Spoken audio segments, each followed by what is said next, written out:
Hi, my name is Deborah Post, and my husband and I came to your beautiful valley here about 4 years ago. We have 2 beautiful daughters and 3 wonderful grandchildren. And I've been told by more than 1 or 2 people that I should share my story because we each have a story. And that's a hard thing for me to do because I don't enjoy talking. I don't enjoy talking about myself. I'm a much better listener than I am a talker. So if you need to talk, then come on by. I would just love to listen to you. I have a story because God gave me a story, of course. The important thing to me is that God has blessed my life immensely. He has been in my life since I was born. My family's life was surrounded and encircled the church and the activities of the church. I had wonderful parents who loved the Lord. I had wonderful Sunday school teachers throughout most of my life that taught me all the stories, most of the stories of the Bible, and the truths that were there in it.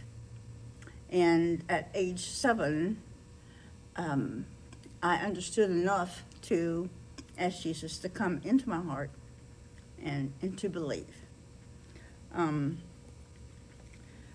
Again, I am blessed. My whole life has just been blessed, even in the midst of difficulties, which we all have.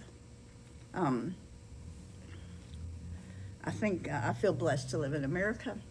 I feel blessed to live here in Wenatchee. I feel blessed to be a mom and a grandmom, and to have been in ministry with my husband for most of my adult years. And there's one little thing I might add as advice to teenagers, if there are any that might listen to this little spiel of mine, is that before I went to Bible college, my relationship with the Lord was just growing and booming and so much fun.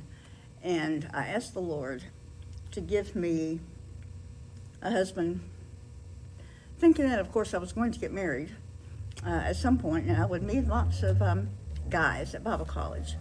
So I asked the Lord, though, for my man to be someone who loved the Lord first, in whose life God came first, because that was the way I was being taught and the things that I was learning. And God gave me that man in Deborah Post. Our youngest was born with a hole in her heart, a heart defect, and we were told that she would need surgery before she went off to school at the age of 4 or 5. But God had different ideas, and God healed her heart. Sometime around 2 years of age, we took her in for lots of tests and all the things that you normally look at and check in with your doctor about. And they found her heart to be healthy. They heard a murmur. There were valve issues, but they weren't going to bother her. She has a murmur to this day and is always the center of attention, and was always the center of attention in her residency program and in her medical school, because she was the one with the heart murmur, and everybody could listen and hear and see what a heart murmur sounded like. My husband and I were both blessed. We were blessed to be a part of a ministry at Camp Aldersgate in Arkansas, which is a camp that is owned by the United Methodist Women. They have a ministry for disabled kids and give them a camp experience that they wouldn't ordinarily get to have. They have a pool with a special wheelchair that goes down into the pool. They have a zip line of all things. Even spina bifida kids could go on the zip line. Other things like fishing, bonfires, sleeping in cabins, and that kind of thing.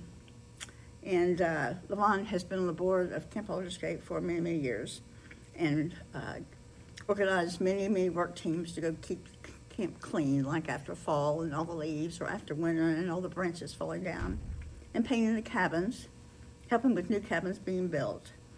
And after my cancer experience, I volunteered at camp. They have a senior stay out morning once a week, and I got to be the craft lady for 12 years there. So it holds fond memories, and Levon is even an honorary member of the board continuously, even though he's not there anymore. Now, at age 39, I was diagnosed with lupus and arthritis. But God stepped in again and blessed my life. He kept the lupus from being very involved in the different organs in your body that it can be. Mine eventually turned out to be a more simpler case. And even though it still is somewhat bothersome, it's not really a big deal anymore because God's hand took a hold of my body and helped me through that time. In our mid-50s, Levon who was an avid bike rider. He loved riding his bicycle around town. He was hit by a car, and he was in the hospital for 6 weeks in ICU and ventilated for chest tubes, and rehab was a wonderful lifesaver. But there were times during that time that we didn't know whether he was going to have his right mind anymore. We didn't know whether he was going to be able to walk again. We didn't know whether he would be able to hold down a job again.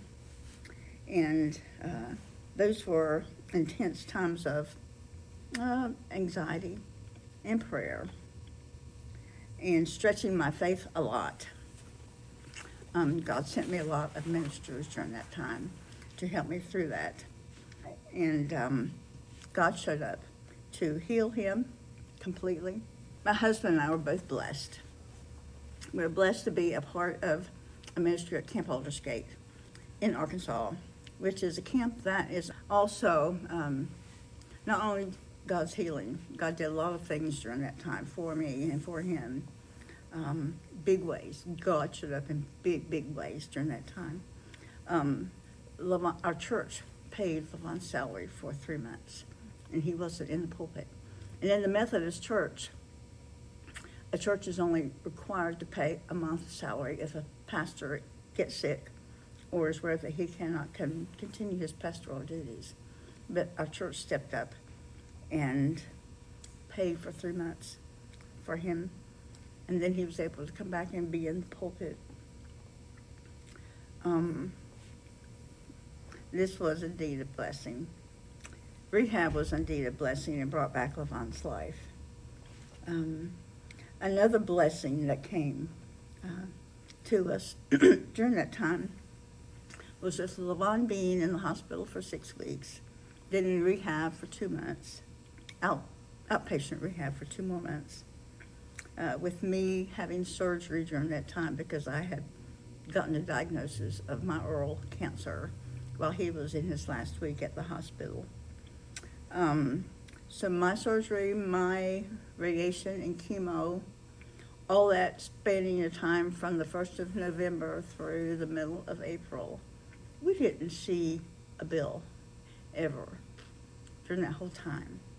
That was a miracle. I kept expecting things in the mail and thought that all kinds of bills would come up, but we'd spend the rest of our life paying these things. God took care of every single one of them. And that to us was a miracle.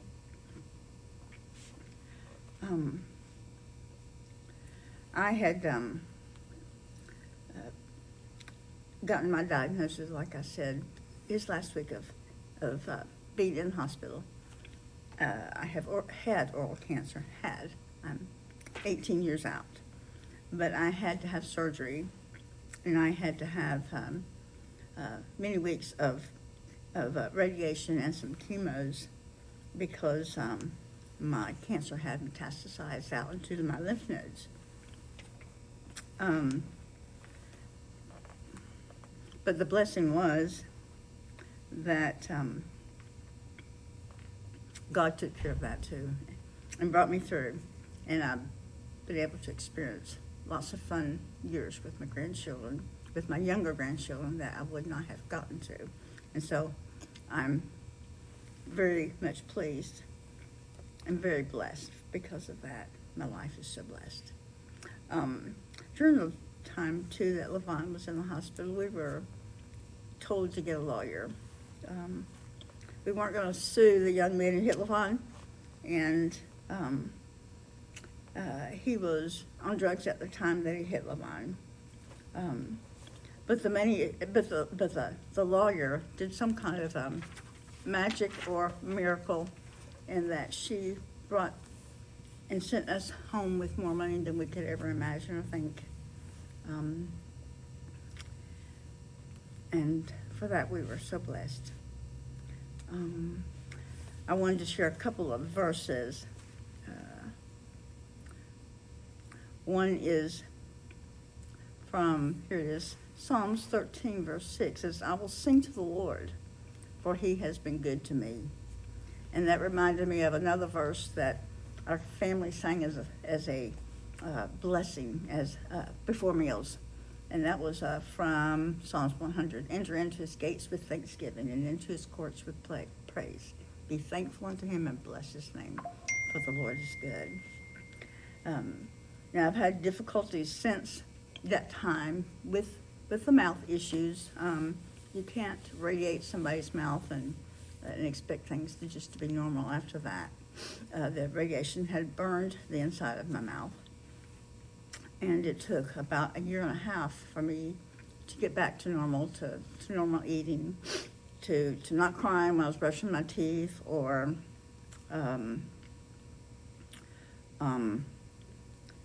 being able to finally gain some weight.